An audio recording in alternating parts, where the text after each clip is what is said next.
한국예총회 시흥시 지부장님, 박한석 지부장님, 네, 부탁드립니다. 네, 죄송합니다. 제가 감기 몸살이 걸려서요. 목이 상당히 상태가 안 좋아서 오늘 사실 원고를 반으로 축소를 했습니다. 좀 양해해 주시고 짧은 시간에 끝내도록 하겠습니다. 네, 먼저 문화영양 제고를 위한 평상교육의 역할이라는 예술과 문화, 체육 발전을 위해 이 자리를 마련하신 평생교육원장님과 직원 여러분께 감사를 드립니다. 평생교육으로서 예술 문화는 건강한 미래사회 건설의 기반으로서 지대한 가치가 크다고 생각합니다. 예술단체들이 지역사회에서 기여하는 방법은 꾸준한 예술활동으로 시민에게 보고 듣고 교감하며 공감을 이끌어내는 예술의 창작의 장이 예술교육의 시발점이라 생각합니다. 예술교육은 학습을 통해서 재능을 익힐 수 있지만 재능을 가진 인재가 예술인으로 성장하기 위해서는 훌륭한 멘토가 필요한 것입니다.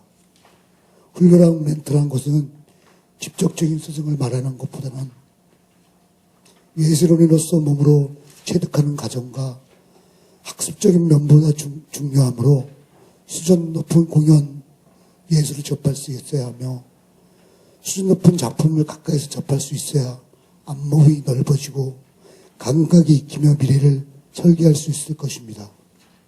또한 예술을 담을 수 있는 공간확보는 유명한 예술인을 길러내는 모토가 되며 전국의 예술가들을 시흥에 불러들어 미래의 예술도시로 가는 길이라고 생각합니다. 예술의 미래 가치 투자라고 말합니다. 그 미래 가치를 알고 지속적인 투자자가 과연 누군지 생각해야 할 부분입니다.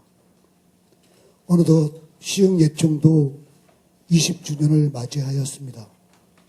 시흥시와 함께 울며 웃으며 20년을 함께 하였으며 그동안 문학예술제, 드락콘서트, 연사랑 거리예술제와 같은 시민과 함께하는 예술문화 발전을 위한 꾸준히 노력을 해왔습니다.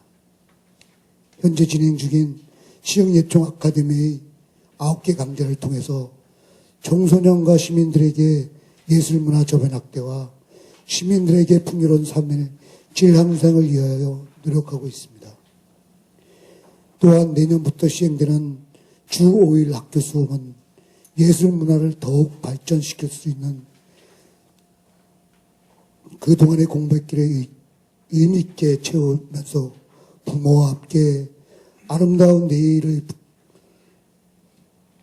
설계할 수 있는 좋은 계기가 될 것입니다. 토요일, 일요일에 가족과 함께하는 프로그램을 개발을 하여 좋은 부모와 자식 간에 아주 행복한 예술을 할 수 있게끔 만들어 보겠습니다. 또한 시흥예총과 평생교육원에 함께 전개할 수 있는 더 많은 프로그램을 개발하여 더 나은 예술도시로 발전할 수 있도록 시흥예총이 열심히 노력하겠습니다. 감사합니다. 네, 아주 목소리가 불편하신데도 말씀해 주셔서 고맙습니다. 발제가 약간 토론이 약간 짧게 끝나서 그냥 바로 이어서 질문 하나 드릴게요. 그 시흥 아주 기본적인 질문인데 시흥시가 굉장히 넓고 또 여기 주민이 40만 이렇게 되시는데 그동안 이 예술 쪽에서 활동하시면서 시흥시라서 참 이런 게 좋다. 예술 이런 그 예총의 관점에서 볼 때요. 시흥시가 이런 점에서 예술 이 꽃이 피우기에 정말 유리한 뭔가 입지 조건이 있다면 어떤 게 있을까요? 네, 저기 그 은행동에 비둘기 공원이 있습니다. 네. 그 야외 광장이 있는데 거기서 이렇게 공연을 하면 자연과 이렇게 같이 이렇게 할 수 있어서 너무 좋았던 것 같습니다. 자연, 예. 예, 감사합니다. 예, 그러면 다음에 시흥 YMCA 이용범 이사님 말씀해 주시겠습니다. 예, 안녕하세요. 이용범입니다. 저는 문화계를 대표해서 나왔는데요. 지금 명패가 YMCA로 되어 있어서 문화계와 시민단체를 같이 대표해서 나온 걸로 하겠습니다. 제가 오늘 말씀드릴 거는요. 평생교육과 관련해서 문화 영역에 관한 말씀을 좀 드리려고 합니다.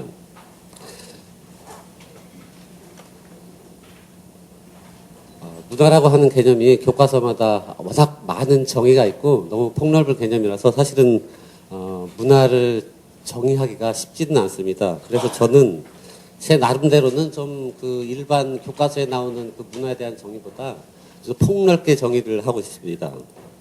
그래서 저는 이제 문화라는 거를 인류가 진화의 과정에서 선택적으로 축적해온 경험적, 정신적 요체의 총합이다. 이렇게 제 나름대로는 정의를 하고 있습니다.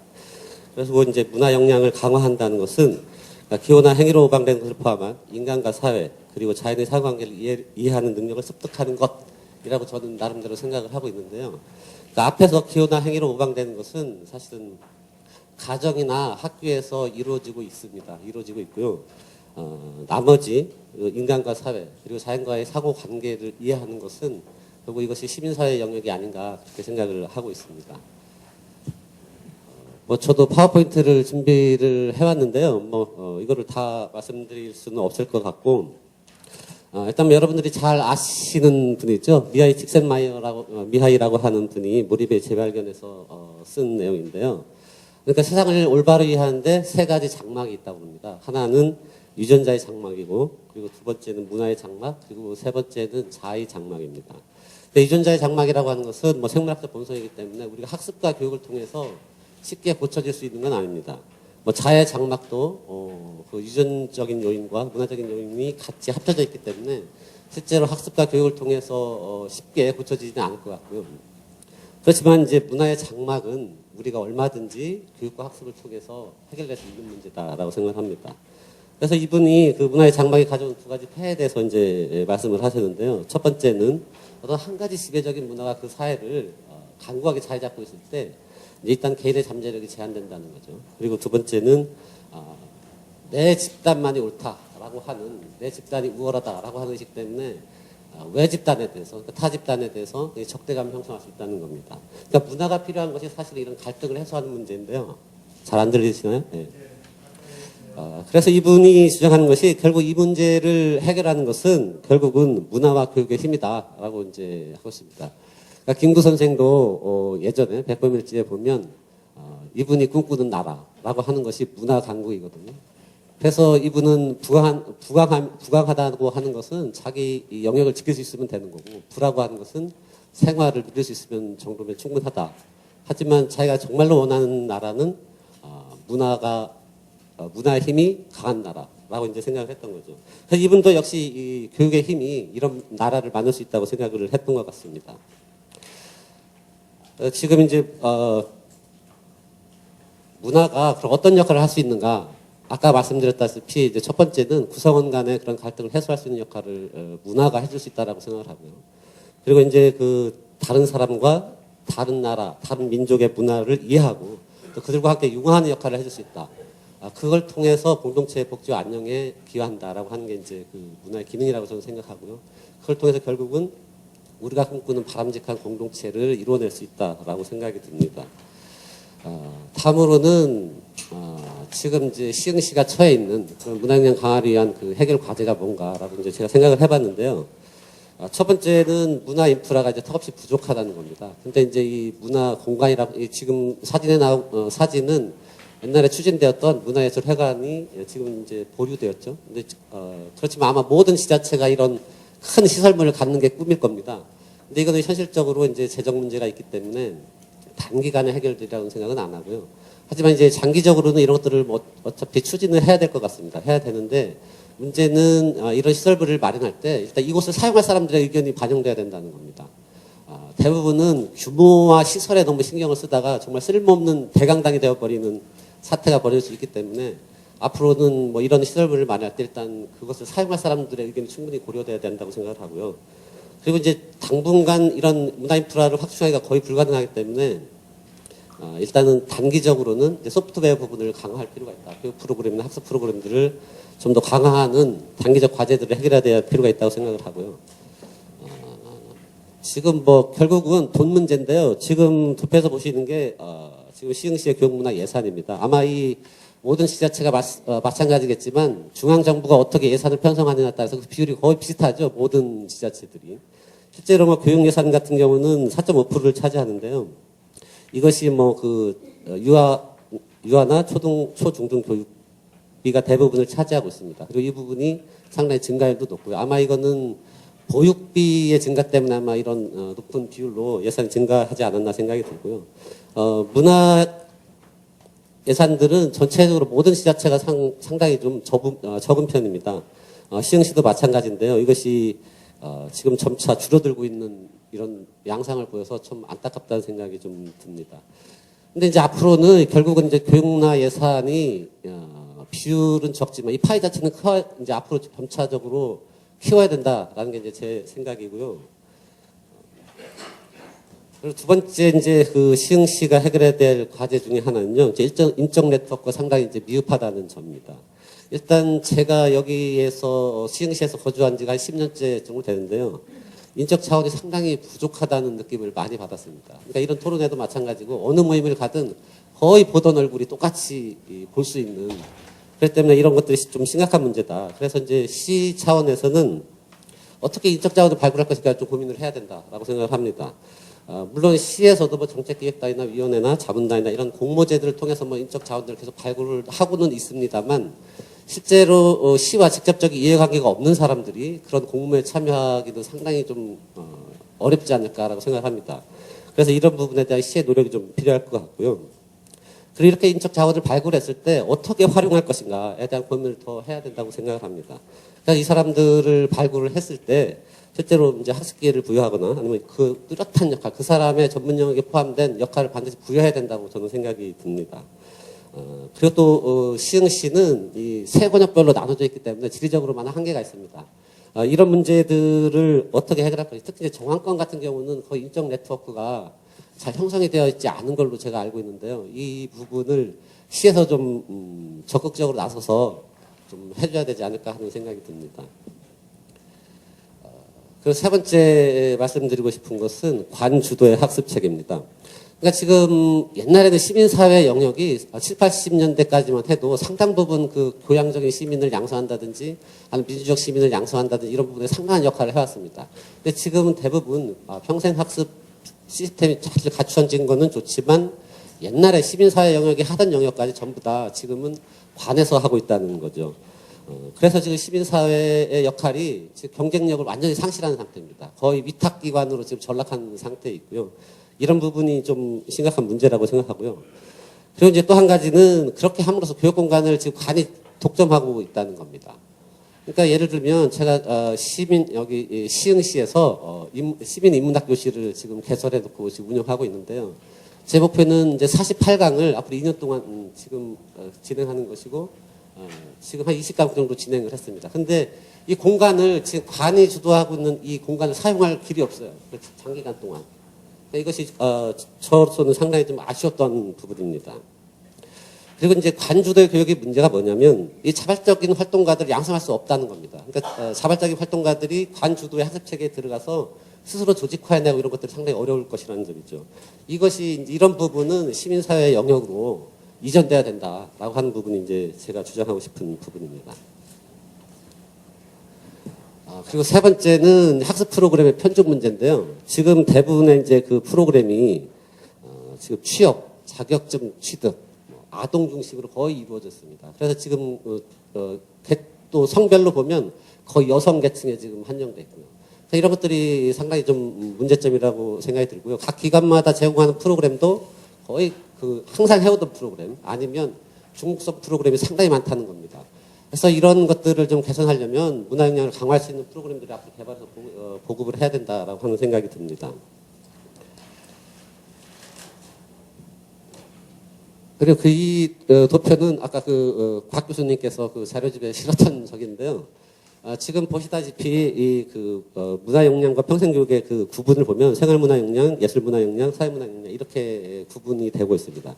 근데 아까 이제 프로그램을 설명할 때 말씀드렸지만 이게 거의 생활문화 역량에 거의 집중되어 있다는 겁니다. 모든 평생학습 프로그램이. 이런 부분을 예술문화 역량, 그리고 사회문화 역량으로 점진적으로 개선해 나가야 된다라는 게 이제 제 생각입니다. 그래서 관은 어떤 역할을 해야 되느냐. 그래서 이제 지금까지 문제점들을 검토해 보면 일단 지금 일률적으로 제공한 관 주도에 일률적으로 제공하는 프로그램을 기관별 특성을 고려해서 취업이면 취업, 아니면 교양이면 교양, 아니면 도서관이면 도서관 이런 것들을 통해서 좀 프로그램을 특성화하거나 집중할 필요가 있다라고 하는 생각이 듭니다.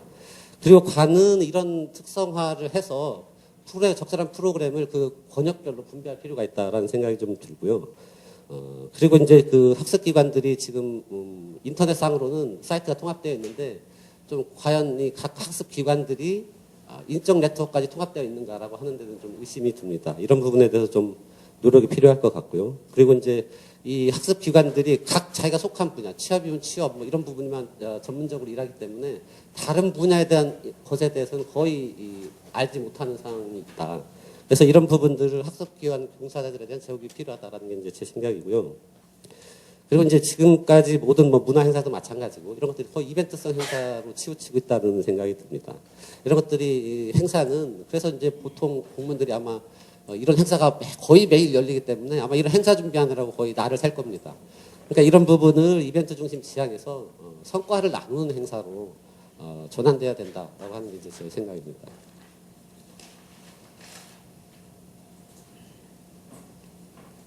그리고 이제 청소년에 관련된 문제인데요. 아마 청소년 문화교육은 지금 막 상당한 여러 기관들이 위탁교 자바르테도 나오셨는데 자바르테에서도 뭐 이런 것들을 많이 하고 계신 걸로 알고 있습니다.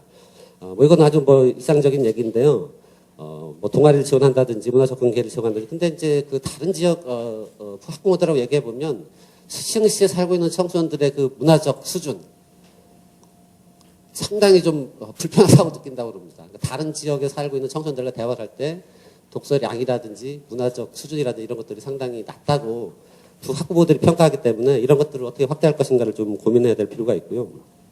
이런 문제를 해결하려면 제 생각에 권역별로 문화 코디네이터를 선정할 필요가 있다라고 하는 생각이 듭니다. 그래서 지금 아까 각 학습기관 간의 연계, 인적네트 구성, 그리고 청소년, 여성, 문화 이런 것들을 아우를 수 있는 문화 코디네이터가 있으면 좋겠다라고 하는 생각이 좀 듭니다. 또 한 가지 말씀드리고 싶은 이 선정은 이 문화 코디네이터를 선정하는 것은 이것이 물론 새 인물을 임시직이라도 채용하는 방법이 있고 아니면 기존의 인력 중에서 업무 분장을 통해서 선정하는 방법도 있을 것 같습니다. 그리고 지금까지 주로 이제 아까 예산에서도 학교 중심의 예산에서 탈학교 청소년들에 대한 학습 프로그램들 우리가 제공할 필요가 있다. 지금 YMCA에서도 이 프로그램 진행하고 있는데요. 이 부분에 대한 그 시의 지원이 없기 때문에 좀 상당히 아쉽습니다. 뭐 앞으로 드릴 말씀은 많은데 일단 잠깐만 그러면 조금만 더 말씀을 드리고 끝내도록 하겠습니다. 석인 교육에 대해서만 말씀을 드릴게요. 그래서 이제 아까 인적 구성이 약간 여성 중심, 아동 중심, 그리고 취업 중심 이렇게 이제 학습 프로그램이 편집되어 있다고 말씀을 드렸는데 이 부분에 대해서 지금 해소할 수 있는 방법은 아마 야간 프로그램을 확대하는 것. 이것이 아마 남성 지역 주민들이 참여할 수 있는 기회를 더 확대할 수 있는 방안이 아닌가라고 생각이 듭니다. 그래서 이 부분도 이제 그 문화 코디네이터가 좀 필요할 것 같고요. 그 다음에 뭐 축제, 마을 만들기 이런 부분이 쭉 말씀을 드리고 싶은데 아마 축제 관련해서는 아마 다음 기회에 토론회가 아마 마련될 것으로 알고 있습니다. 그 기회에 한번 축제 관련해서 다시 한번 말씀을 드리겠습니다. 저 여기까지 그냥 말씀을 마치겠습니다. 감사합니다. 예, 문화라는 게 그렇죠. 당장 개인적으로 시작할 수도 있는 거면서도 좀 큰 차원, 마을이나 도시로 넘어가면 많은 조건이 갖춰지지 않으면 또 웬만해서 눈에 띄지도 않고 그런 어려움이 있는 것 같습니다. 그런 점에서 오랫동안 고민해 오신 것, 특히 민관이 어떻게 파트너십을 맺으면서 협력하고 또 역할 분담할 것인가 이런 지점에서 많은 제안을 해주셨습니다. 감사합니다. 예, 그 다음으로 시흥시 생활체육회장님이신 신태식 회장님 말씀 청해 듣겠습니다. 체육과 문화 이게 어쩌면 거리가 있어 보이지만 또 굉장히 밀접한 관계가 있어서 오늘 이 자리에 모셨습니다. 예, 시흥시 생활체육회장 신태식입니다. 저는 오늘 이 토론회가 고병헌 교수님하고 곽성문 교수님 원고를 시에서 2권을 줘서요. 그걸 읽어보고 주제 토론을 하는 자고 읽다 보니까 하도 오랜만에 공부하다 보니까 3장 읽으면 또 2장 잊어먹고 또 3장 읽으면 또 2장 잊어먹고 그래서 과연 이걸 어떻게 오늘 토론을 해야 될 것인가 무지하게 걱정도 많이 하고 과연 여기 와서 어떤 말씀을 어떻게 드려야 될 것인가도 고민을 많이 했습니다. 그래서 지금 그러다 보니까 아예 박한석 회장님 같이 감기나 걸렸으면 좀 얘기나 좀 짧게 해서 좀 끝내야 되지 않나 이런 생각도 좀 가져봤는데요. 저는 이제 우리 그 각상근 교수님 원고를 좀 읽다 보니까 이제 지역사회에 대해서 말씀해 주신 것 같고 깊게는 사실상 제가 드린 말씀에 옳게 받아들였는지 모르겠지만 또 생활문화, 예술문화, 사회적 문화 이렇게 말씀하신 것 같습니다. 근데 지금 어느 걸 봐도 이 체육하고는 좀 멀리 떨어진 그러한 것이 되는 것 같은 그런 거를 많이 느꼈는데요. 제가 오늘 그 학생들의 체육 및 스포츠 활동 참여를 위한 사회성 발달과 사회에 미치는 영향이라고 이렇게 간단하게 짤막하게 지금 원고를 써봤습니다. 그거는 사실상 우리가 이제 생활체육이라는 것이 어떤 엘리트 체육도 아니고 또 체육과 스포츠를 위한 직업적으로 하는 것도 아닙니다. 근데 제가 생활체육에 지금 이사로부터 지금 회장까지 한 16년을 지금 단체에 몸담아 왔는데요. 생활체육 하시는 분들이 보편적으로 보면 30대 후반이나 40대 돼야지 야 이제 병들지 말고 좀 오래 살아봐야겠다는 마음을 먹고 운동을 시작합니다. 그러다 보니까 이미 이제 몸은 몸대로 굳어져 있고 또 이 자기 육체적인 기능은 거의 상실된 상태에서 시작하다 보니까 굉장히 많은 노력도 필요하고 그러다 보니 중간에 이제 이거 참 어려서 안 하겠다 하는 분들도 많이 생기고 그런 분들이 많이 생기는데 제가 왜 청소년기 이걸 말씀을 드렸냐면은 하나의 습관이라고 보면은 체육도 하나의 습관을 스포츠를 통해서 습관을 갖고 어려서부터 생활을 한다면은 자연스럽게 9988이 되지 않냐 이런 생각을 좀 가져봤습니다. 저도 어려서부터 이렇게 스포츠는 뭐 체육을 다 못했지만은 저는 이제 초등학교 때부터 이제 축구공 갖고 노는 걸 굉장히 좋아했습니다. 그래서 이제 생활체육을 이제 축구공 갖고 노는 걸로 해서 또 하다 보니까 이제 관심이 있어서 우리가 생활체육인들한테 어떤 거를 우리가 해드리면은 더 편리하게 또 쉽게 스포츠나 체육을 몸담아 할 수 있을 것인가 하는 걸 때문에 지금 생활체육을 맡게 됐는데요. 이 청소년기가 지금 지금 현재 우리나라 전체 그 청소년기를 보면요. 굉장히 저는 암울하다고 봅니다. 저도 이제 대학 다니는 자녀가 있고 고등학교 다니는 자녀가 있지만은 국민학교, 중학교 때 뭐 좀 하겠다 그러면은 부모들 저도 그랬으니까요. 야, 그건 대학 가서 아주 충분히 한다. 운동이든 뭐든 다 대학 간 다음에 해야 된다. 그래서 지금 제가 알고 있는 현 시점이 아마 초등학교나 중학교나 고등학교나 체육 시간이 거의 소멸됐다고 봅니다. 그러다 보니까 애들이 체육을 또 스포츠를 접할 수 있는 기회가 없습니다.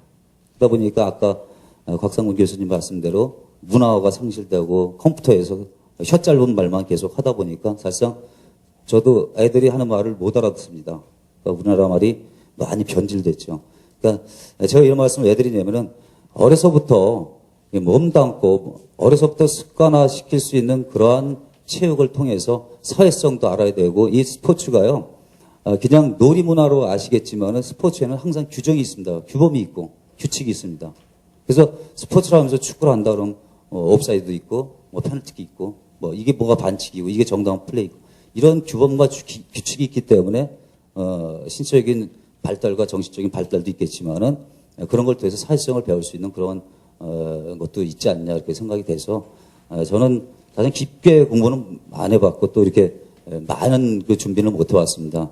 그래서 저희가 지금 싱시생활체육에서는 제가 앞으로 올서부터 지금 추진하고 있는데 우리 정기영 회장님도 엊그제 좀 만나서 좀 앞으로 이런 연계 사업을 하자라는 얘기를 했습니다. 지금 지역사회 아동이라든가 청소년 수련원 그리고 또 그 외에 그 많은 학교 체육을 방과 후 수업이 이제 제가 알기로는 앞으로 강요적으로 안 하는 걸로 알고 있습니다. 그래서 그 많은 시간을 갖다가 저도 공부해봤지만은 공부 못하는 애한테 맨날 너 공부해라 하고 공부 잘하는 거 못 씁니다.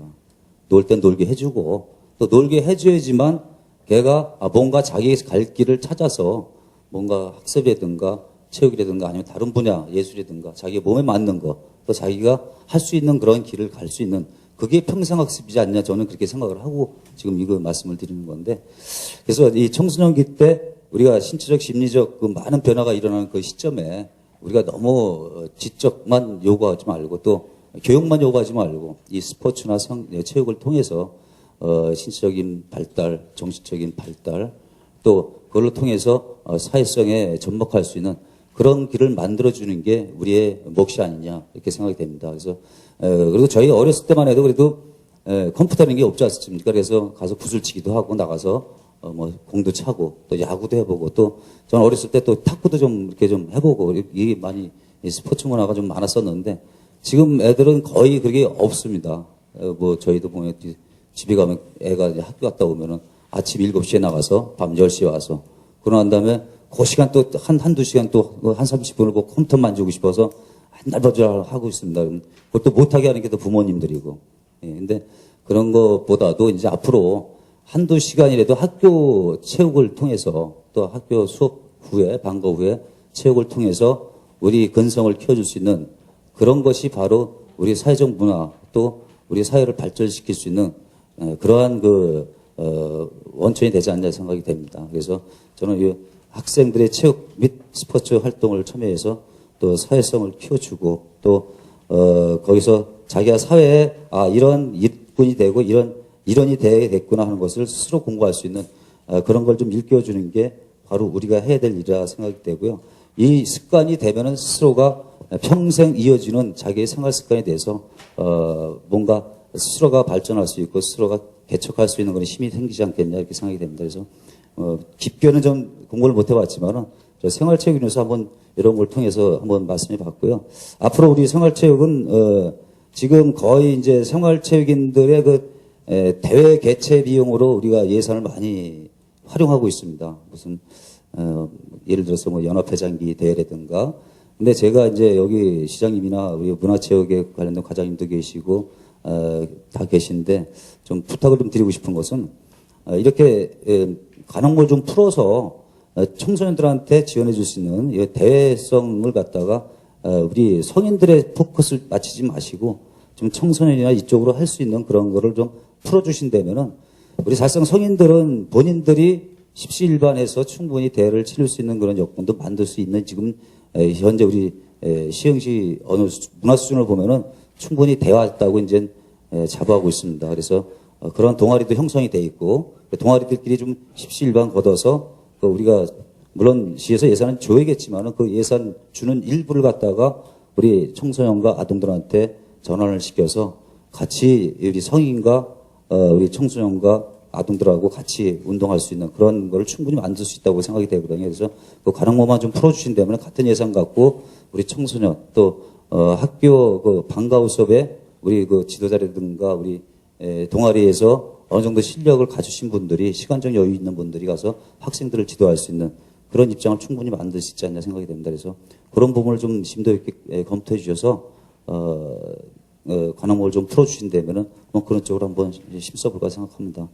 두서없이 이렇게 말씀을 드렸는데요. 바로 저는 뭐 생활체육을 맡고 있다고 이런 말씀 드리는 게 아니라 제가 보건소장님한테도 그랬어요. 물론 병약하고 몸에 지금 그 노약자나 또 병든 분들 갖다가 치료해 주는 것도 굉장히 중요합니다. 당연히 해야 됩니다. 하지만은 건강한 삶을 사는 사람을 더 건강하게 만들 수 있는 것이 복지 예산이 줄어드는 그런 지름길이 아니냐. 아까 우리 이은범 이사님께서 말씀하셨지만은 국가 예산이 복지 차원에서 포커스가 맞춰 있기 때문에 복지 예산 결정 나면 시 예산도 거기 많이 따라갑니다. 근데 우리가 건강한 사람을 좀 더 지원해줘서 건강할 수 있는 그런 길을 만들어준다면은 충분히 복지 예산이 줄어들지 않냐 이렇게 생각이 됩니다. 그래서 그것을 바로 활성화시킬 수 있는 게 생활체육이지 않냐 이런 생각이 돼서 한 말씀 올렸습니다. 자, 두서없이 말씀드리고 죄송합니다. 학교받은 고일웅 관장입니다. 저는 이제 지역사회복지관에서 이제 일을 하고 있기 때문에 그 시민 문화 역량 제고를 위한 그 평생학습의 역할에 있어서 그 시민사회단체가 어떻게 이런 것들을 실천해 나가는지 이거를 한번 실체적으로 좀 말씀을 좀 나눠보고 싶습니다. 이 복지, 이 문화, 사실 이 어디에 갖다 붙여놔도 이렇게 그럴듯하고 이 쓰기 좋은 말이 이 단어 같습니다. 근데 막상 이 실체를 들여다보면 여전히 좀 허술하고 좀 불만스럽고 부족한 그런 내용을 담고 있는 것이 바로 이 복지와 문화가 아닌가 싶습니다. 그렇기 때문에 정말 이것들이 어떤 그 비용만을 발생시키는 이런 걸로 전락하는 이런 현상이 좀 안타까워서 그렇다면은 이것을 우리 지역 시민단체들이 어떻게 엮어갈 것인가를 한번 저는 고민해봤습니다. 평생학습과 지역사회의 관계는 최근 우리가 지식 기반 사회라는 거대한 그 흐름 속에서 지방자치단체를 비롯해서 사회 전반에 걸쳐서 이 평생학습에 대한 정책과 또 이를 통한 지원이 활발하게 이루어지고 있습니다.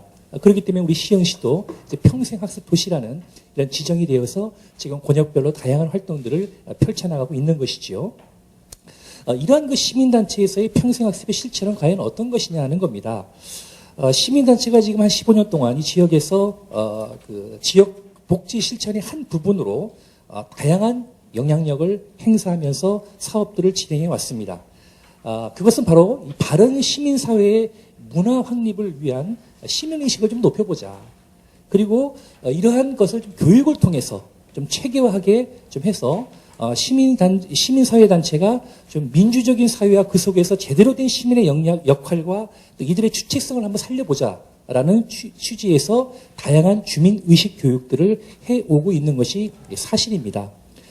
저희 복지관이나 이런 시민단체에서 하고 있는 것들이 바로 이제 주민조직화인데요.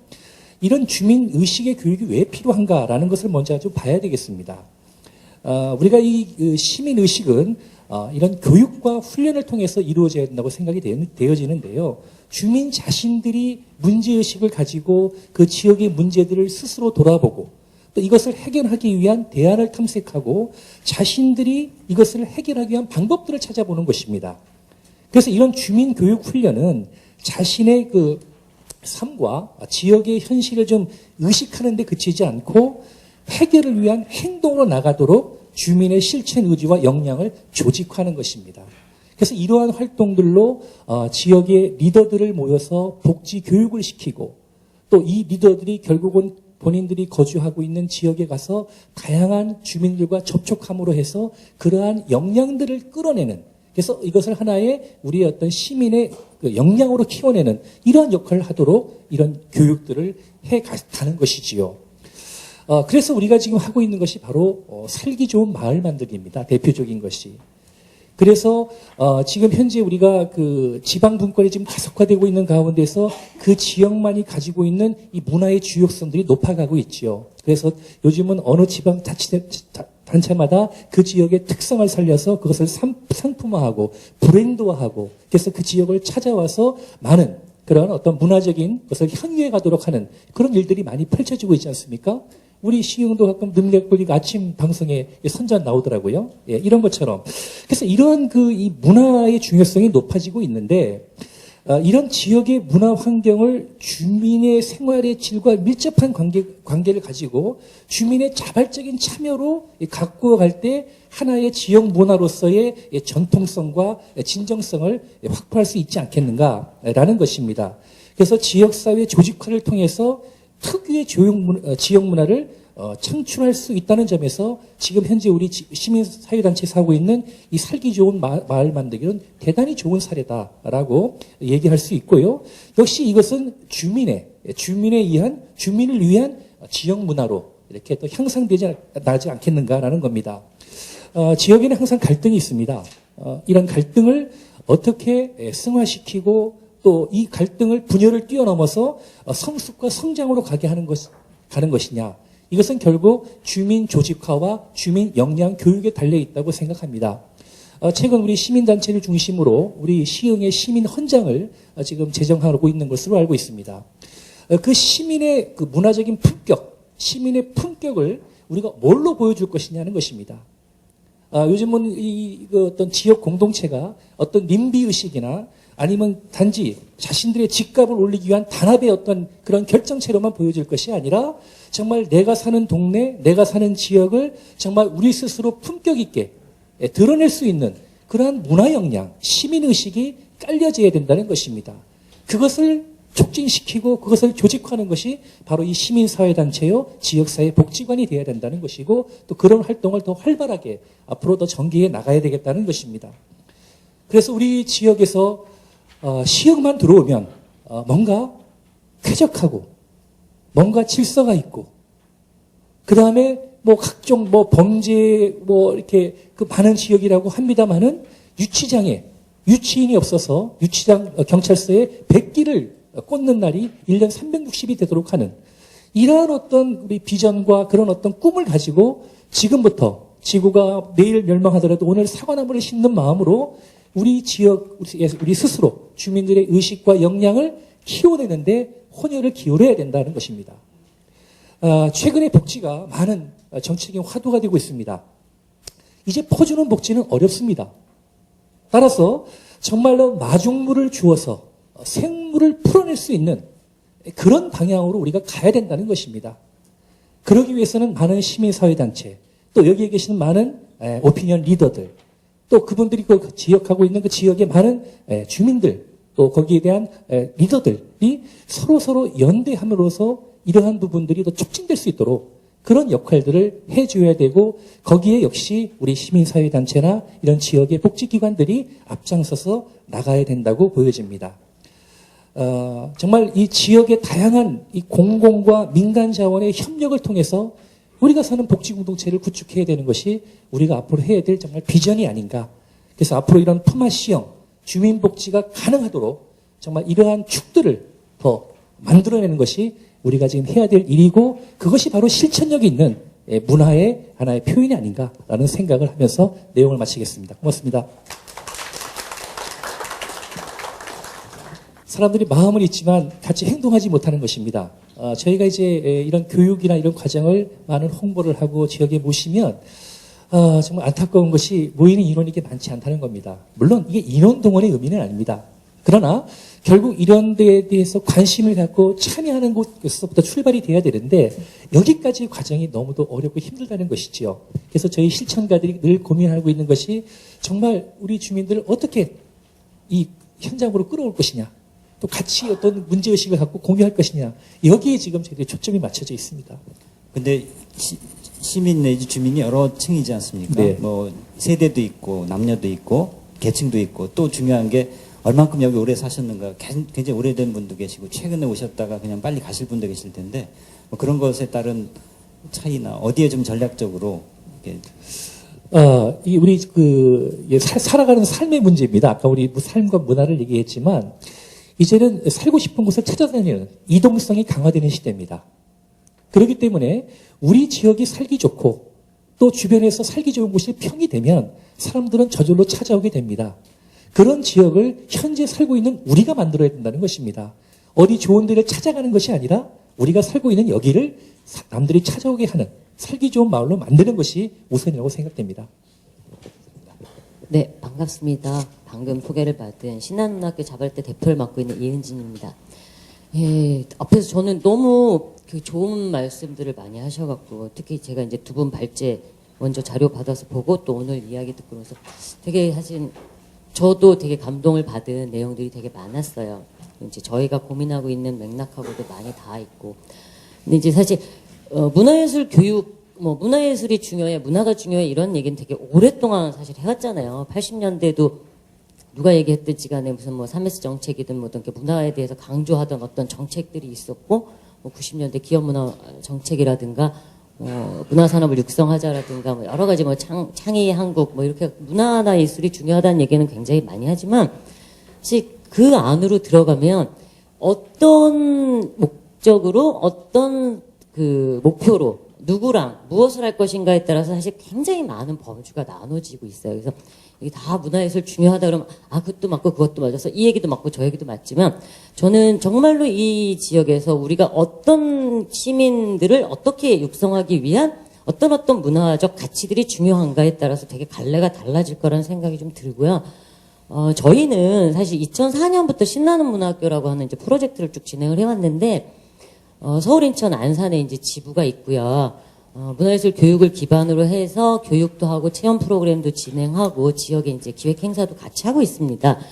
그러다 보니까 이제 지역에 좀 기반을 해서 지역의 이제 좀 문화를 통해서 지역을 좀 전체를 좀 재구성해보고 재설계해보자라고 하는 이제 마음은 앞서 가는데 사실은 이제 아직 이제 딱 거점을 잡아서 이렇게 완성된 모델을 만들어내지는 못하고 있어요. 그래서 저희의 문제점과 함께 사실 지역을 보면서 되게 안타까웠던 지점들 그런 것들을 좀 같이 얘기하고 싶은데요. 지금 제가 앞에서 워낙 다 좋은 말씀들 많이 하셨지만 사실 이제 문화예술 교육이 중요하다고 하는 건 누구나 했던 얘기지만 사실 최근에 들어서 더 막 중요하다라고 이렇게 되고 있는 건 뭐 경제적인 측면에서 이제 더 이상 무엇을 가지고 더 뭘 부가가치를 만들어낼지 이런 부분에 대한 그 집중이 이제 문화예술, 뭐 창의산업, 지식산업 이쪽으로 이렇게 몰리고 있는 세계적인 추세도 있고 국가 정책으로도 지금 가고 있는 여러 가지 과정들이 있잖아요. 근데 그 예술 교육을 그러니까 문화예술을 어떤 식으로 지역에서 만들어갈 것인가는 사실 지역의 선택이라고 보여져요. 그래서 중요성을 누가 강조하느냐 뭐 이런 것들이 아니라 실제로 그것을 지역에서 어떻게 받아들일 것이냐의 문제인데 사실 그 문화예술 교육이 국가의 정책으로 양적으로 굉장히 많이 쏟아져 내려오고 있는 것에는 여러 가지 의미가 있지만 그러니까 저희가 생각을 할 때는 사실 거기에 되게 좀 핵심적인 부분은 좀 어떤 가치의 문제라는 생각이 들어요. 그러니까 문화예술 교육을 육성한다고 하는 건 이제 정책적으로 이렇게 많이 뿌리고 육성한다고 하는 건 이전에 이제 공급자 중심의 정책이 아니라 향유자 중심의 직접적인 체험 활동을 이제 육성한다라고 하는 데서 의미가 있고 또 이제 어떤 새로운 문화적 가치들을 삶으로 좀 가지고 들어와야 되는 그런 부분에 이제 그 중점이 있다고 생각이 들거든요. 그러니까 저희 같은 경우도 문화예술 교육을 해보면 아이들이든 이제 뭐 자활 주민이든 뭐 복지관에 계신 노인들이든 같이 문화예술 교육을 해보면 그 예술 활동을 통해서 자기가 창작을 체험하고 그 속에서 이제 주변의 분들하고 소통하면서 뭔가 관심을 기울이고 그러면서 자기 삶의 에너지가 되게 강화되는 걸 느끼거든요. 그러니까 저는 문화예술 교육의 핵심이 저희가 하고 있는 문화예술 교육의 핵심은 자기 삶의 가치를 발견해서 뭔가 자기가 살아갈 수 있는 내적인 에너지를 강화하는 것. 그러니까 정말 창조적인 시민 주체를 형성하는데 가장 필요한 부분이 문화예술 교육이 아닐까라는 생각을 하거든요. 근데 사실 이런 것들이 어떤 데서 되게 좋은 케이스가 있잖아요. 아까 뭐 성남 그 자료에 이제 성남 얘기도 있었고 뭐 성미산 마을 얘기도 있고 사실 이제 얘기를 쭉 보면 뭐 여러 가지 사례들은 있어요. 그리고 은평 축제도 저희가 이제 며칠 전에 했는데 보면 사실 가서 보면 되게 좋은 모습들이 있다는 거죠. 성미산 마을 축제 가보면 정말 재밌어요. 근데 사실 볼 거는 없어요. 가보면. 왜냐면 그냥 아마추어들이 나와서 그냥 노는 거거든요. 뭐 멋진 공연이 있거나 이런 게 아니에요. 하지만 그거를 주민들이 주체가 돼서 자발적으로 쭉 끌고 오고 있다는 그 자체가 굉장히 중요한 에너지인데 사실 그게 이제 되게 중요하니까 뿌리자 해갖고 정책으로 뿌렸을 때는 사실은 껍데기밖에 안 오는 거잖아요. 그러니까 정말 그 과정을 어떻게 만들까는 보여지지 않는 부분들이 되게 많거든요.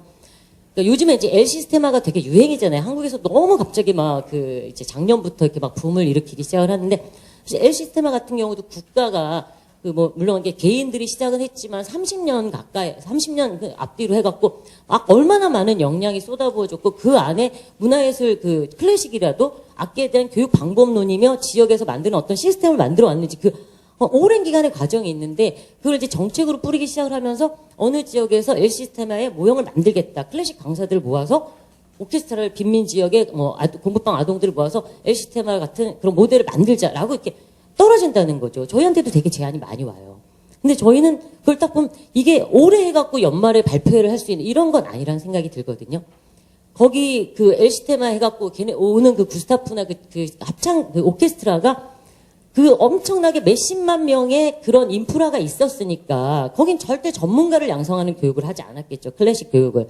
그래서 악기를 다루고 그러면서 그 속에서 자기 삶의 에너지를 갖고 뭔가 공동체들을 만들어가고 그 속에서 좀 즐거움을 갖고 이런 어떤 삶의 가치들을 발견하는 비전문가들이 즐기는 그런 예술 교육을 하다 보니까 그 속에서 자라는 아이들이 정말 훌륭한 인재들이 나오는 거고 그 아이들이 다시 그런 전문적인 오케스트라를 구성하는 그런 과정이 있다는 거예요. 그래서 저는 지역에서 문화예술을 통해서 지역의 주민 역량들을 강화하고 뭔가 문화적 역량들을 키워나간다면 전체 생태를 한번 그려봤으면 좋겠어요. 그래서 축제 따로, 뭐 문화예술 교육 따로, 무슨 뭐 공간 따로 이렇게 놓고 보면 뭐도 문제고 부족한 게 한두 가지가 아니잖아요. 그럼 어디서부터 시작할 건가? 그건 선택의 문제예요. 근데 교육 인프라가 공간이 있어서 교육 인프라가 깔려지고 거기서 동아리들이 활동을 하고 그 속에서 준 전문가가 나오고 거기서 창조적인 아이디어들이 나오고 그 동아리들이 자발적으로 축제를 만들고 자발적으로 만들어진 축제들을 시민들이 와서 또 즐기고 그걸 통해서 다시 또 동아리 활동을 하고 좀 준 전문가들이 다시 지역에서 그 교육을 하는 또 매개자가 되고 문화 역량들을 육성하는 전문인들이 되고 이렇게 쭉 생태가 있다면 그런 생태를 보면서 어디서부터 우리 지역에서 선택을 할 것인가 그걸 좀 선택하고 어떻게 잘 엮어서 결과론적으로 무엇이 외화되게 할 것인가 저는 그런 것들을 보는 게 굉장히 중요하다는 생각이 좀 많이 들었고요. 저희도 사실 지역에서 하고 있는 사례를 좀 사실은 소개해 달라고 해서 얘기했는데 그 얘기를 하기엔 너무 시간이 지금 없어서 나중에 이제 뭐 자료를 보시거나 혹시 필요하시면 저희가 다른 자료를 뭐 보내드리든지 했으면 좋겠고요. 그래서 저는 이제 지역에서 제가 이제 이 시흥 지역을 알기도 하고 모르기도 하고 한 재작년부터 올까 말까 아직 이사를 못 오고 있지만 하여튼 뭐 양가 감정도 좀 있고요. 고민도 되는 이런 곳인데 무엇을 하든지 간에 그 전체 그림을 그리되 저는 이제 제 개인적으로는 문화예술을 이야기하는 예술관이나 문화관 이런 거에 따라서 교육은 정말 너무나 많이 달라지고 그렇기 때문에 저는 사실은 저희 방식으로 생각을 한다면 저는 생활문화 동아리를 육성하는 데 좀 초점을 둬서 공간을 어떻게 활용할 것인가 그 공간들을 어떻게 개방하고 자율적으로 운영하게 할 것인가 그리고 그걸 관리하는 시스템을 어떻게 만들 것인가 그리고 생활문화 동아리를 육성하는 걸 목표로 한다면 그 생활문화 동아리들한테 필요한 강사들은 어떻게 존재하게 할 건가 하는 인력 양성 체계를 만들어내는 게 되게 중요하다는 생각이 들거든요. 그래서 그런 쪽으로부터 좀 접근을 하는 것이 적합하지 않을까라는 이야기를 드리면서 하여튼 얘기할 건 되게 많지만 하여튼 여기서 이 정도로 줄이도록 하겠습니다. 네. 네, 그 관에서 주도하는 문화 역량 강화 내지 문화 교육 이런 것이 갖고 있는 함정 가장 중요한 게 단기간에 성과를 보여달라. 네, 공무원들은 1년 단위로 뭐가 결산이 돼야 되니까 근데 도저히 그렇게 해서는 보여주기식밖에 안 되는 그런 어려움을 지금 토로하셨습니다. 엘시스테마라는 것을 아시는 분은 잘 아실 텐데 그냥 혹시나 모르시는 분들 위해서 말씀드리면 베네수엘라에서 한 20, 30년 정도 이렇게 해온 엄청난 프로젝트죠. 국가 예산이 들어갔고 20만 명 이상의 아이들, 특히 빈민 지역 아이들이 어릴 때부터 이렇게 악기를 통해서 새롭게 자기를 만나는 그런 프로그램인데요. 관련된 책도 번역돼 나와 있고 재미있는 다큐멘터리도 있기 때문에 관심 있는 분들은 구해서 보시면 많은 참고가 될 것 같습니다. 예, 이제 그 다음으로 교육문화공동체 3가 교육대표 이창희 님께서 말씀해 주시겠습니다. 저는 그 청주의 그 사례랑 그다음에 제가 그 뭐 이론가도 아니고 그렇기 때문에 활동하면서 그 현재 고민되고 있는 지점 이걸 같이 함께 고민해 보는 걸로 다 이렇게 했으면 좋겠습니다. 이제 조직을 좀 보겠습니다. 제가 그 하는 일 중에서 그 일부분만 좀 소개를 하는 걸로도 하고요. 그 중에 이제 하나가 지금 한 마을을 한번 그 사회적 경제라는 그 틀로도 한번 만들어 보자. 그런 의미에서 여러 개의 공부방, 도서관, 문화센터 등등, 청소년 뭐 쉼터 등등이 있는데 이걸 한번 묶어보자라는 의미에서 좀 시작을 했습니다. 그리고 여기에 그 요새 한창 말이 많은 사회적 기업이나 뭐 마을 기업, 기타 등등 이런 그 경제 분야에 관련된 조직들이 함께 묶여서 한번 가보자 이렇게 해서 시작을 했고요. 근데 여기에서 지금 여러 가지 그 갈등 구조도 있습니다. 사실은 이제 앞에서도 뭐 교수님도 얘기 중에 그런 게 나왔는데 먹고 사는 게 중요한 건지 진짜 문화가 중요한 건지 이런 부분들에 대해서 사실 그 주민들 간의 갈등이나 또는 실무자들 간의 갈등 이런 등등이 있습니다. 그래서 이 부분이 앞으로 좀 고민해 봐야 될 부분이지 않느냐. 그래서 여기에서 실제로 이제 좀 굉장히 좀 고민되는 부분이 지역 순환 경제 구축이라는 부분인데 이 부분이 상당히 좀 고민이 되고 있습니다. 그러니까 지역에서 쓰이는 그런 경제 활동들 이것에 의해서 생겨난 가치가 교육문화 사업으로 다 이동하는 것 이거를 실시하고 있는데 저희의 원래 이제 계획상은 연간 한 1억 정도가 그 한 마을에서 마을 기업에서 생기는 가치들이 교육문화 사업으로 이동하는 것, 요 정도 생각을 했는데 사실 이게 굉장히 쉬운 일은 아니더라고요. 그래서 제가 봐서는 한 뭐 1, 2년 더 걸리지 않을까 이렇게 생각을 하고 있습니다. 그래서 뭐 그런 부분들이 사실상 어렵다 이런 생각이 들고요. 그래서 이 두 가지 부분에 이게 균형추를 맞추는 것이 사실 쉽지는 않다라는 생각이 들어요. 뭐 이 부분에 대해서는 이게 어떤 조직이든지 다 좀 비슷비슷할 것 같아요. 그러니까 마을 만들기 하면 협동조합 떠오르고 또 협동조합 떠오르면 뭐 교육과 의료 또 먹을거리 뭐 이 세 가지 정도 이렇게 굴러가는 것 같은데 이것이 어떤 한쪽의 그 균형추를 맞춘다는 거 이게 굉장히 좀 어렵다 이런 생각이 듭니다. 저희도 마찬가지 좀 상황인 것 같고요. 그래서 저희가 지금 뭐 여러 가지 그 사업들을 하고 있는데 주로 기업 사업을 위주로 하고 있습니다. 저희는 뭐 관에서 이렇게 지원을 받는 구조보다는 기업에서 주로 이렇게 그 지원을 받아서 교육문화 사업을 진행하는 형태로 가고 있습니다. 요 그림, 요게 오늘 말씀드릴 핵심인 것 같은데요. 저기 그 그림상 지금 이성사진이 작년 거여가지고 조금 다르긴 한데, 저기가 지금 뭐 공터득, 과득 차 있습니다. 그래서, 한 마을인데 대략 한, 5천 세대 정도 되고요. 그 중에, 여기 시흥으로 따지면 한 능곡 지구 정도 되는 구조입니다. 그래서 한 개 단지를 뺀 나머지 5개 단지가 임대단지인 구조고요.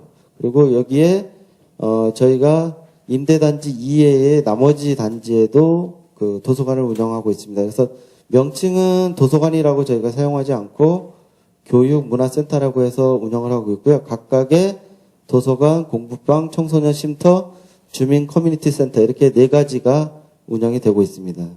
그래서 저희 목표는 일단 여기에 최소한 마을에서 가치를 생산할 수 있는 기업을 한 10개쯤 만들어 보자 이 정도 생각을 하고 있습니다. 현재는 3개가 운영이 되고 있습니다.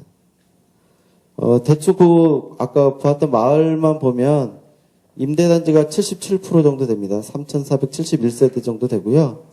전체는 한 4,518세대인데 주택 세대까지 합치면 한 그 정도 됩니다. 그래서 저희가 주민 욕구 조사를 예전에 했었는데 작년에 했었는데 경제적 지원 도움이 32.87% 정도 나왔고 교육과 관련돼서가 26.44% 그다음에 문화 프로그램이 22.07% 정도 나왔습니다. 저게 저희가 면접 조사 방식으로 했었는데 저 정도 나온 거로다가 저기에 맞춰서 저희가 그 프로그램이 현재 운영이 되고 있습니다. 그 일대에 보면 어린이집이 민간 포함해서 10개가 있고 초등학교 1개, 중학교 1개, 공부방 2개, 도서관 6개, 주민센터 1개 이렇게 있는데 저희가 도서관 6개와 지역아동센터, 주민센터 이렇게 해서 저희가 현재 운영을 하고 있습니다. 그리고 총 실무자는 24명 있습니다. 그래서 여기에서 이루어지고 있는 사업을 보면 뭐 다른 데서 하는 거랑 거의 비슷비슷할 것 같습니다. 그래서 놀러도 가고 마을에서 문화제도 하고 뭐 그렇습니다. 도서관도 운영하고요. 네. 뭐 먹을거리 사업도 하고 이렇습니다. 그래서 먹을거리 사업은 연간 저희가 그 매장에서 매출은 한 4천 정도 되고요. 그다음에 공장에서 하는 매출이 한 2억 4천 정도 됩니다. 그래서 여기서 수익금 중에 일부가 넘어오고 있는데 현재는 3천만 원 정도가 이제 교육복지 사업에 쓰이고 있습니다.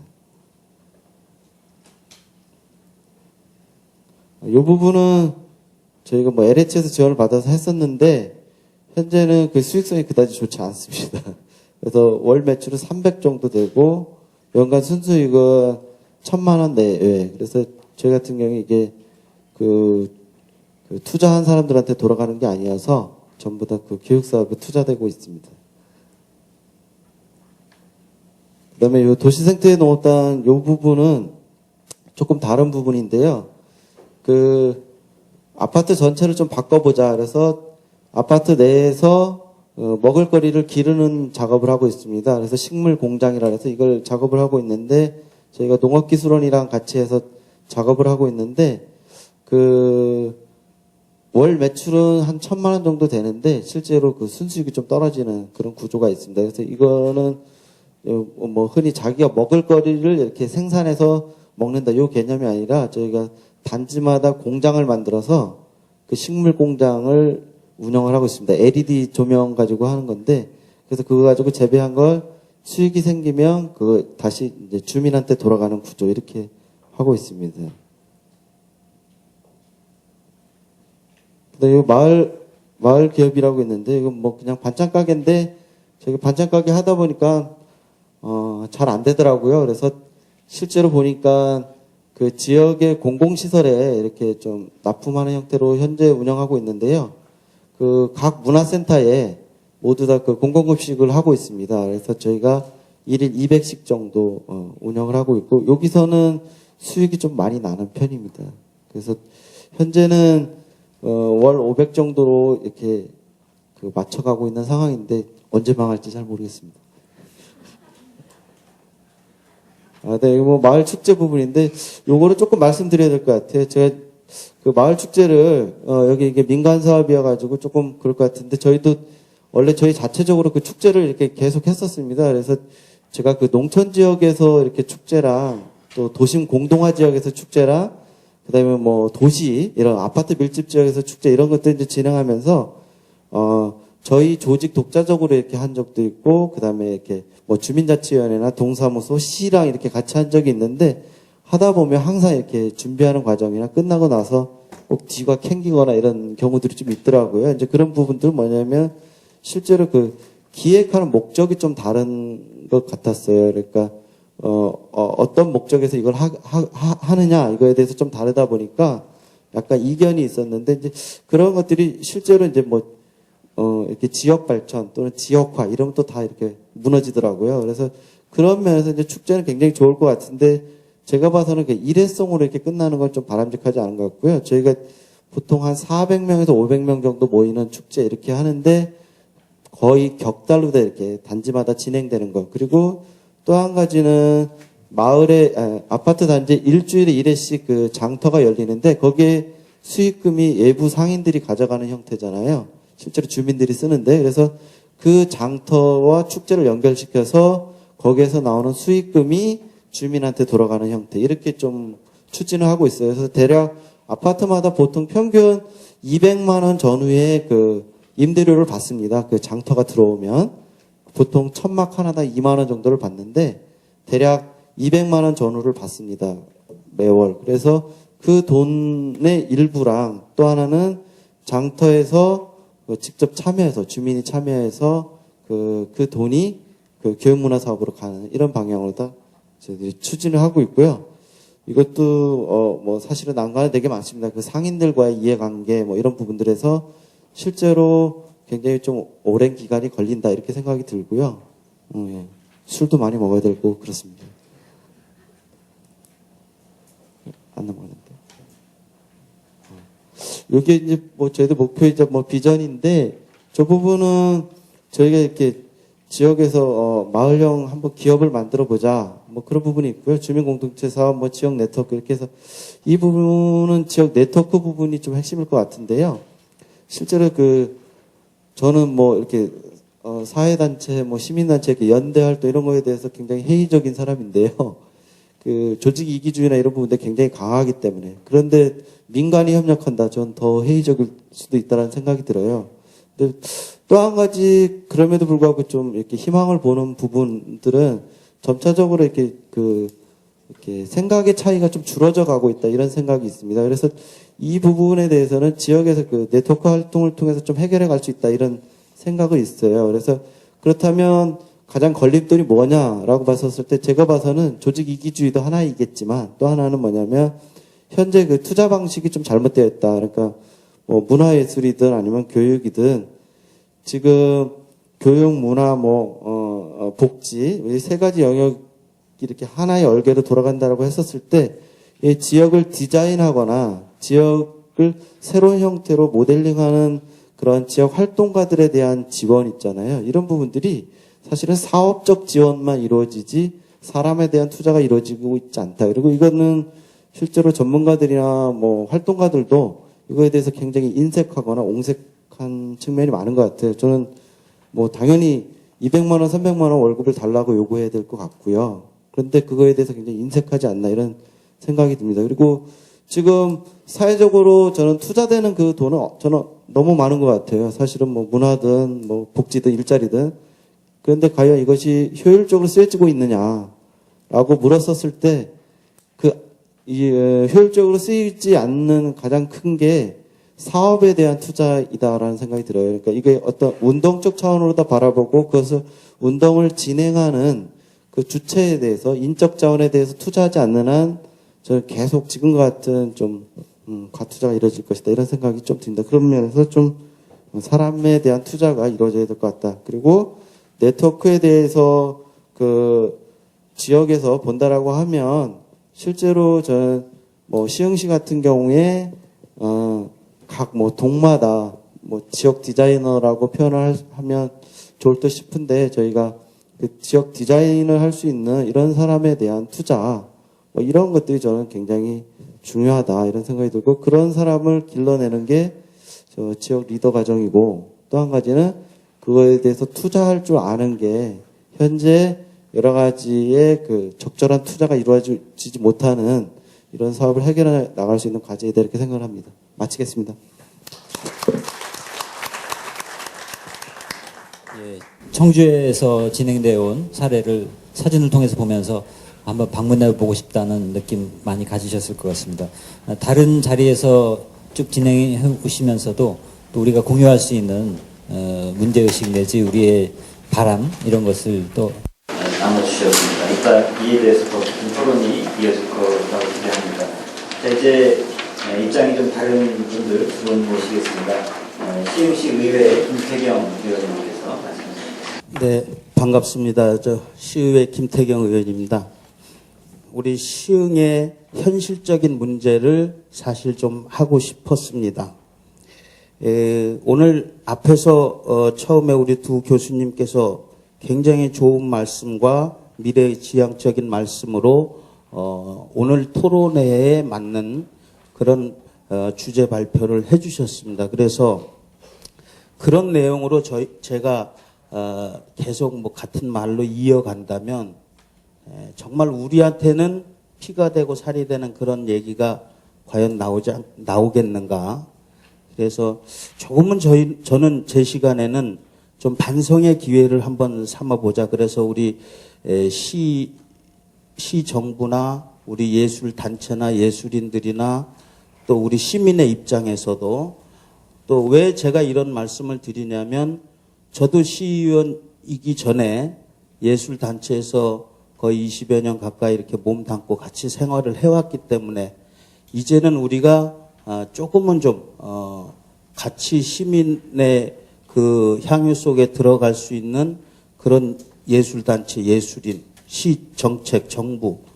그래서 이제는 시민이 주인이 되고 그래서 이런 시민과 같이 평생 학습을 같이 나눌 수 있는 그런 자세를 한번 만들어보자 이런 생각이 많이 들었습니다.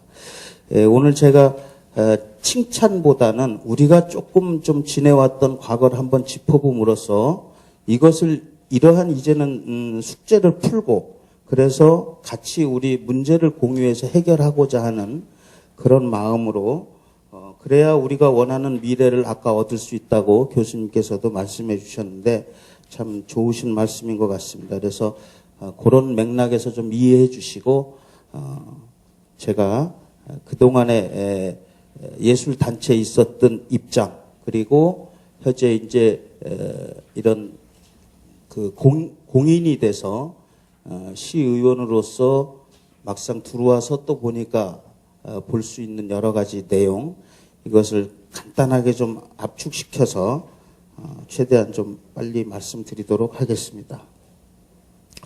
우선 우리 시의 그 정책 그러니까 문화예술이 왜 중요한가 이런 정책 방향에 대해서 저는 사실 처음부터 많이 논하고 싶었고 논해야 되겠다 생각을 했습니다. 왜 그러냐면 여기 지금 패널들도 많이 말씀해 주셨고 특히 우리 두 분의 교수님의 주제 발표에서도 우리의 문화, 예술, 이것이 얼마나 중요한가라는 것을 이미 말씀 다 드렸어요.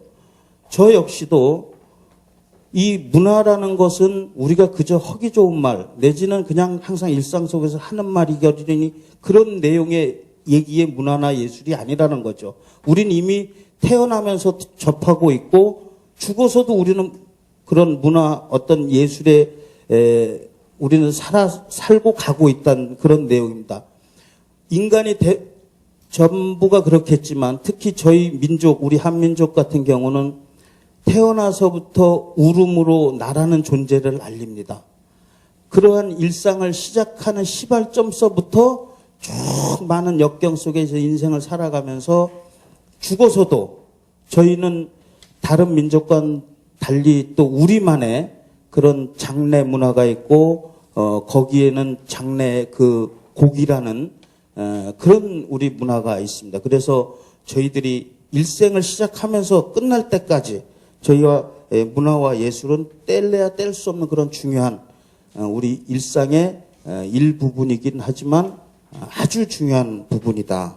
그런데 이러한 중요한 그 문화 예술 부분을 우리가 시민들과 같이 공유를 하려면 어느 부분에서는 시의 입장도 있고 어떤 부분에서는 그것을 하는 예술단체나 예술인들의 입장도 있고 또 시민의 입장도 있고 이런 부분인데 그동안은 서로가 전부 안 된다, 잘못했다, 잘 안 된다, 또 안 좋다 이런 내용으로만 계속 반복적으로 불행하게도 저희 시흥시는 그렇게 왔다라는 내용이 될 수 있습니다. 우선 우리 시의 그 정책 방향을 좀 들여다보면 과거 우리 시가 시승격 될 때 그러니까 우리 시가 이제 막 군에서 시로 승격된 그 후부터 그때 당시에 시흥시가 태어났을 당시에 그 예술이나 문화나 체육이나 뭐 이런 것은 사실 거의 그렇게 정립화되지 않고 뭐 그런 것이 있어야 되냐? 뭐 없으면 안 되는 거 아니야? 없어도 되는 거 아니야? 먹고 살기 깝깝한데 뭐 그런 게 그렇게 중요해. 라는 인식 속에서 출발을 했습니다. 그래서 그 당시에는 뭐 저변 확대도 별로 없었고 또 사실적으로 시민의 어떤 의식 수준도 그다지 그게 중요하다고 생각도 안 했고 그저 하고자 하는 사람들한테만 중요할 뿐이지 나머지 사람들한테는 그다지 중요하게 생각하지 않았던 그런 문제였습니다. 그런데 그렇게 출발한 우리 시의 정책이 계속적으로 오다 보니까 그것을 계속 답습만 하게 되는 거예요. 과거에 어땠는데, 야 작년에 어땠는데, 뭐 올해 어떠면 뭐 어떠냐? 뭐 쉬운 말로, 저 작년에 그 예산 갖고 했는데 올해도 그 예산 갖고 해라. 그거 다른 것도 할 일이 많은데 이러한 우리 정책으로 지금 20여 년을 우리 시가 이렇게 쭉 왔단 말이죠. 제가 시장님이 계셔서가 아니고 그나마 다행인 것이 그래도 우리 김윤식 시장님 들어와서 이 문화예술의 중요성을 정말 좀 인식하시고 지금 오늘과 같은 이런 토론회뿐만이 아니라 여러 가지로 그나마 이렇게 좀 돌파구를 찾으시려고 하는데 사실은 하는 입장에서는 아직도 목마르고 배고픈 건 사실입니다. 그래서 그러한 이 시정부의 정책에 있어서는 이 문화예술이 제대로 발전이 될 수가 없다. 그래서 우리가 이것을 어떻게 그럼 바꿔야 되죠? 저는 첫 번째가 인식의 변화라고 생각을 합니다. 이 문화예술의 중요가 얼만큼 중요한지 그런 인식을 좀 바꿔야 된다. 그것을 아직도 마치 무슨 어떤 그 참가자가 몇 명이냐, 무슨 시민이 몇 명 모였냐, 무슨 수적으로 얼만큼 왔냐, 갔냐, 이러한 걸로 어떤 그 척도를 재고 그런 예술의 가치를 측량하고 이런 것부터 우리가 좀 탈피하고 새롭게 보는 눈 따라서 그래서 좀 인식을 좀 바꿔야 되겠다. 이게 굉장히 허기 좋은 말이기도 하지만 굉장히 또 어려운 그런 행동적으로 어려운 부분일 수도 있습니다. 그런 것이 계속 그렇게 되다 보니까 어떻습니까? 우리 시나 사실 집행하는 공무원들 입장에서는 항상 주는 것 같은데 별로 성과는 없고 뭐 그냥 맨날 그물이 그물이고 그 밥이 그 밥인 것 같고 그러니까 한번 뭐 작년 수준 올해 수준 뭐 거의 그런 거 아니겠느냐 이렇게 보는 시각. 그다음에 또 이제 그 예술을 하는 단체나 개인들은 또 어떻게 생각하냐. 항상 받아도 뭘 할 수 있도록 주는 것도 아니고 개뿔이나 줘도 뭐 제대로 할 수 있는 그런 하드웨어도 없고 그런데 측량이나 보는 눈은 최고의 품질을 원하고 뭘 어떻게 하란 말이냐 더 이상 이러한 어떤 불만 투정적인 그런 시각으로만 계속 대응을 한단 말이죠. 그러니까 서로의 관계나 서로의 입장을 좁혀 나가는 그런 이런 그 패드라임이 적어지지도 않는다.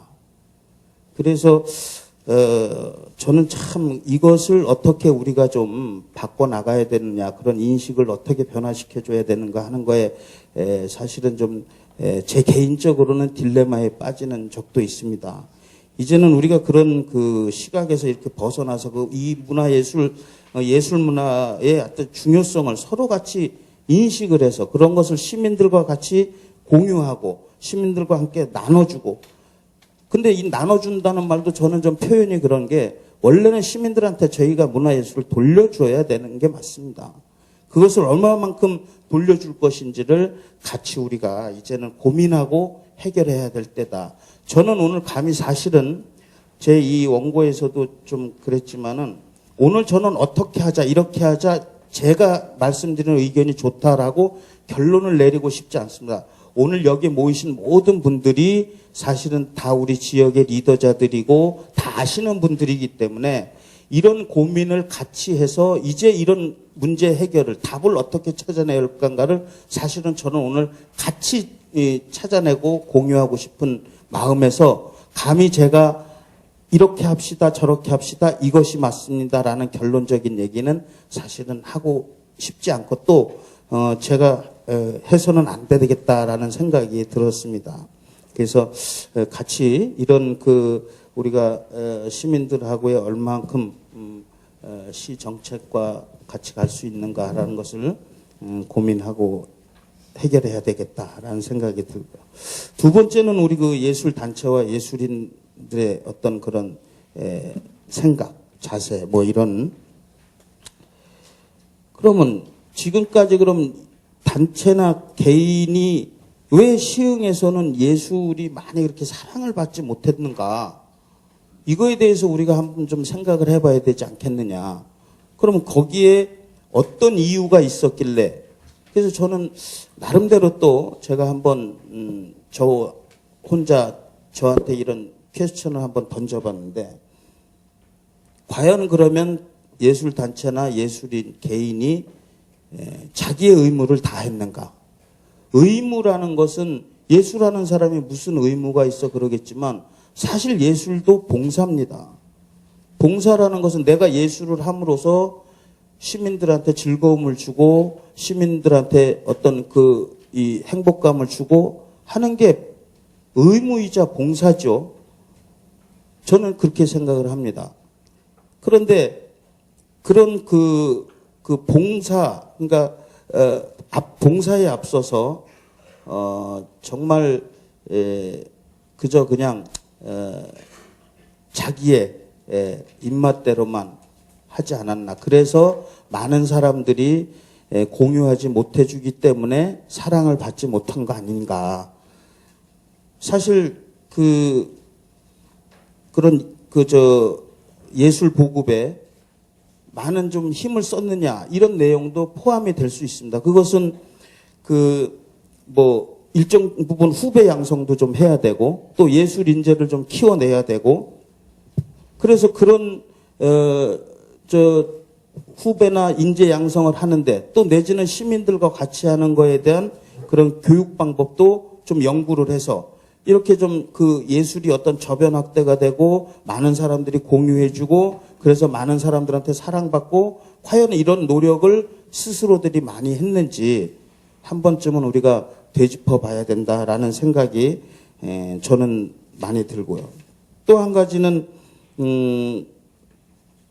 뭐 솔직히 말씀드리면 어떤 돈 먹는 하마로 전락하지 않았는가, 이것도 한번 우리가 좀 되짚어 봐야 된다. 공연 예술이나 전시, 사실은 그럴 수 있습니다. 어떻게 보면 뭐 솔직히 그럴 수밖에 없습니다. 왜 그러냐면 예산 받아주고 돈 어디서 해서 공연 예술하고 전시 예술 하는데 당연히 거기에 들어가는 비용 혼자서 다 감당 못하니까 그것이 시의 예산이든 어디 후원금이든 무슨 보조금이든 받지요. 그런데 왜 그렇게 하면서 많은 사람들한테 이 그런 시흥의 예술이 많이 사랑을 못 받았는가?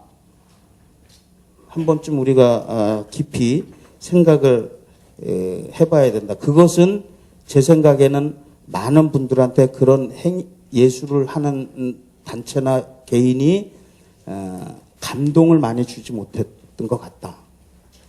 이렇게 저는 좀 말씀드리고 싶고요. 그 예술이 관객들이나 시민들한테 어쨌든 감동을 주지 못하면 그건 뭐 그걸 뭐라고 표현하게 해야 되겠습니까? 저는 그냥 막 이 원고 쓰다가 그냥 생각나는 대로 그건 죽은 예술이다. 이렇게 얘기하고 싶었어요. 뭐 우리가 무대에서 공연하는데 막 열광하고 감동받고 그러지 못하는 공연 예술이 과연 사랑을 많이 받겠는가? 이것은 그 행위자의 그런 표현 방법이나 여러 가지 문제가 있었지 않겠느냐 하는 것을 우리 한번 되짚어 보고 싶고요. 또 한 가지는 그 예술의 특성상 이 본인이 어떤 최고를 지향합니다. 그래서 최고의 예술가가 돼야 되고 또 그렇게 노력하고 훈련하죠.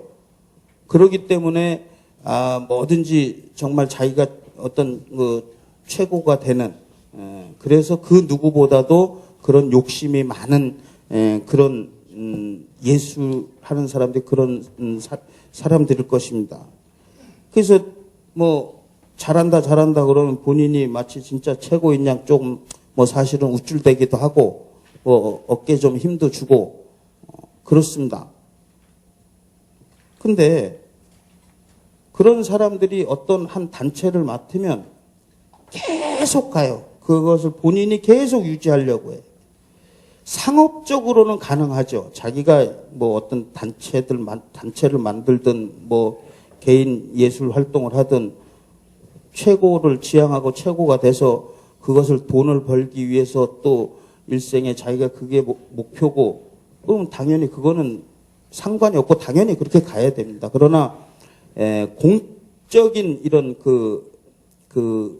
지원을 받는 단체를 맡거나 그런 데를 한다면 그거는 예술의 어떤 여러 가지 뭐 이유를 안 갖다 붙여도 특히 예술의 어떤 창작성을 고려해서라도 좀 이렇게 새롭게 역할 분담을 해 나가야 된다라는 그런 생각을 하고 있습니다. 그렇게 하는 부분에서 많은 시민들이 실망을 하고 거기에 좀 더 사랑을 주지 않으려는 그런 모습도 분명히 있다. 저는 그렇게 생각을 합니다.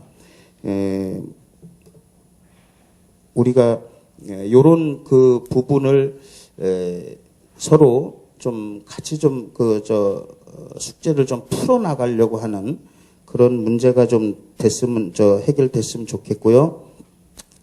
그리고 시민들이 보는 눈에서는 본인이 취미든 직업이든 예술 활동에 참여하지 않으면 다 같이 싸잡아서 그냥 넘겨버립니다. 아까도 그런 얘기 잠깐 나왔지만 흔히 많이 말하는 표현 방법 중에 하나가 일회용, 뭐 이벤트성 행사. 근데 이게 과연 그 한쪽 눈으로만 보는 그 판단이 옳은가 하는 것도 여기 계신 우리 모든 분들이 한 번쯤은 좀 재고해 주셔야 될 문제 아닌가. 예술이라는 특성상 이벤트 사실은 굉장히 필요한 겁니다. 또 그런 이벤트 한번 치러냄으로써 많은 시민들이 내가 하지 못했던 거 대리만족도 느끼는 거고요. 거기에 오히려 어떤 분들은 더 행복감을 느끼고 그런 부분에 대해서 동경하고 그래서 자기의 이 스트레스를 좀 풀고 이런 부분이 있는 것이 마치 그냥 이렇게 뭐 돈만 해먹는 그런 물하마 같은 내용으로 아주 이게 매도해버리고 그래서 본인이 하지 않는 그 모든 것은 그저 그냥 이벤트성, 일회용 이런 내용으로 같이 좀 전체를 매도하면 정말 예술을 하는 사람들의 어떤 그런 좀 인격을 너무 무시하는 거 아닌가라는 걸 말씀드리고 싶고 얼마 안 남았죠? 넘었습니다. 얼른 줄여야 되죠. 예, 자꾸 예, 그래서 이러한 문제를 우리가 해결함으로써 과연 그러면 어떤 거를 좀 해결해 나가야 되느냐? 저는 사실은 우리 시흥에 이제는 창의적인 인재 육성을 해 나가야 될 때다 이렇게 생각합니다. 뭐 흔히들 21세기 어쩐 뭐 문화예술의 시대 어쩌고 저쩌고 많은 얘기합니다. 거추장스러운 얘기 다 안 하더라도 앞으로는 정말 이 무한 경쟁 속에서 이 시대가 그것이 평생학습을 통하든 아니든 간에 우리 시 입장에서만 보더라도 이런 훌륭한 인재를 육성해야 되는 일에 이제는 전력을 기울여야 된다. 그것이 저는 크게 세 가지로 보는데 학교 안에서의 교육, 학교 밖에서의 예술 교육, 내진 또 한 가지는 예술 단체와 연계한 그런 교육 예술이 꼭 필요하다. 아마 그래서 오늘 평생학습원에서 이런 토론회를 주최해 주시고 이 부분에 더 중점을 두시는 것 같은데 저 역시도 마찬가지입니다. 학교 안에서 교육이야 뭐 사실 다 그 교과서에 있는 학사 일정에 의해서 다 학교에서 교육을 하니까 저희가 더 이상 어떻게 말씀드리기는 좀 힘들지만 학교 밖의 예술 교육과 또 내지는 예술 단체와 연계한 예술 교육은 앞으로 이거 굉장히 우리가 중요시 여기고 해 나가야 된다. 그런데 왜 해야 되냐는 것도 중요한데 잘 아시겠지만 예체능의 이 사교육비가 학부모님들한테 엄청난 부담입니다. 이거가 사실은 학부모이면서도 저희 시민들이 많은 부분을 호소하기도 합니다. 또 시흥에는 전문적인 그 예술 교육을 하는 기관이나 학교나 사실 학원도 없습니다, 거의. 이러다 보니까 정말 내 아이가 이런 거에 필요로 하는 아니면 재질을 가지고 있는 그런 아이는 어떻게 합니까? 전부 시흥을 벗어나서 부모가 아이를 태우고 일주일에 한두 번씩 막 서울로 레슨 교육을 받으러 왔다 갔다 하고 거기에 엄청난 비용을 소요하고 이것을 계속 시민들이 지금까지 이렇게 가고 있다는 거죠. 일상생활에서.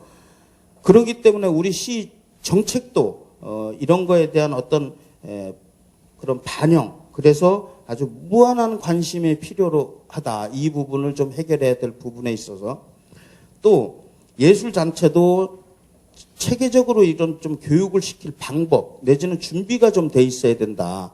그래서 무언가만 원할 게 아니라 우리가 이렇게 준비를 하고 있고 이만큼 갖춰놓고 있으니까 걱정 말고 우리 예술단체하고 우리 시민들하고의 이런 중간 역할을 좀 하게끔 해주십시오라는 그런 메시지도 충분하게 전달할 필요가 있다라는 생각이 들고요.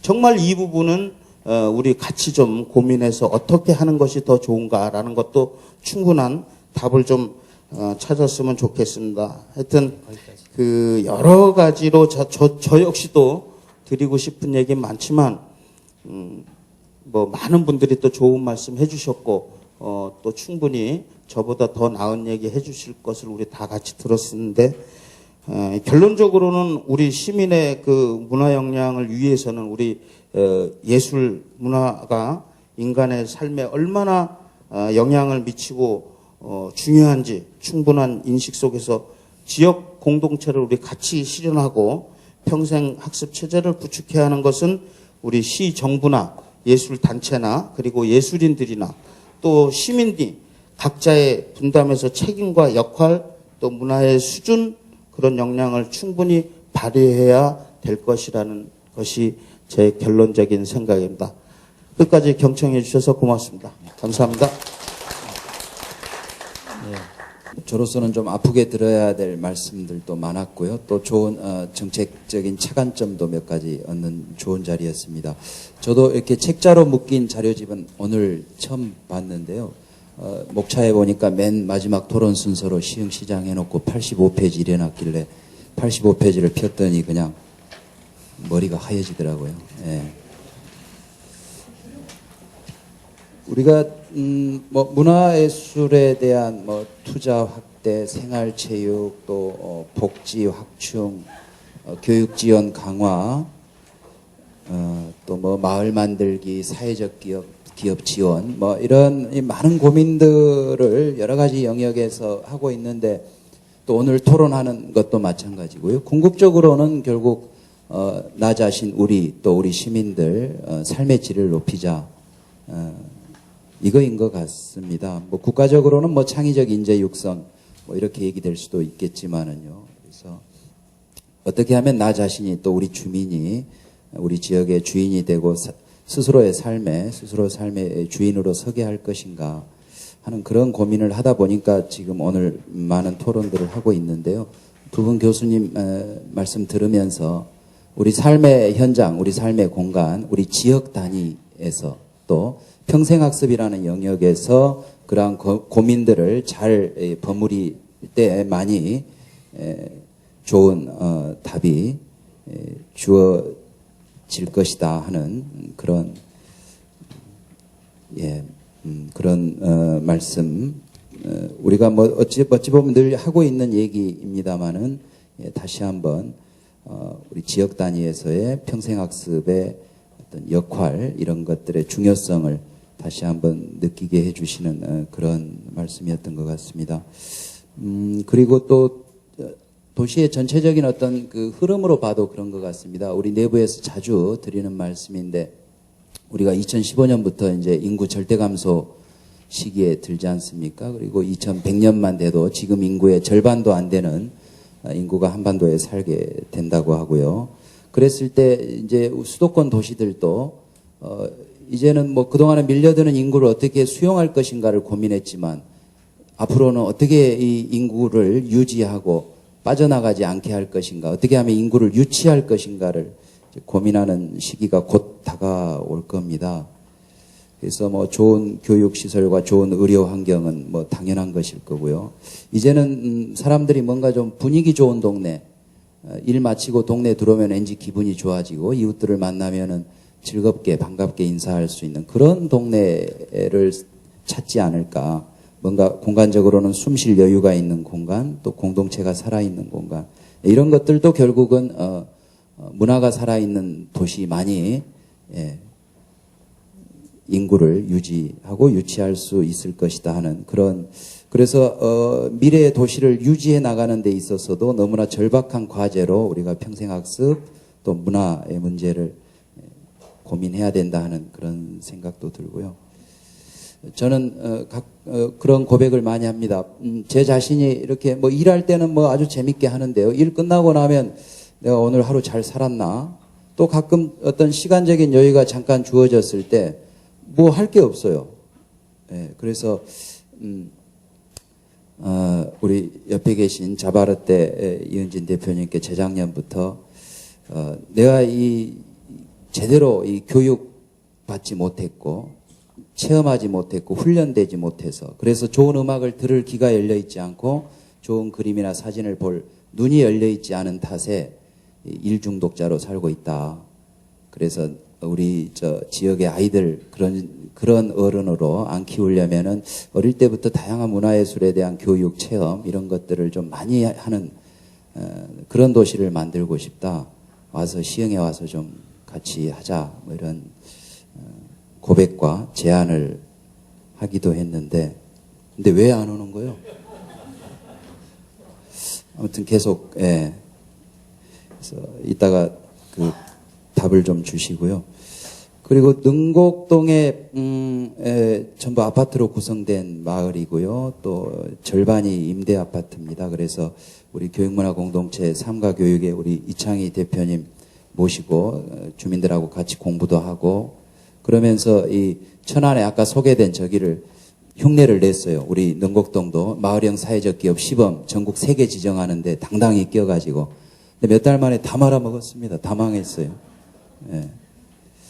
우리 이창희 대표님도 한번 한 수 아르켜 주셨으면 지도를 하셨으면 좀 끝까지 책임을 져주셔야 될 것 같고요.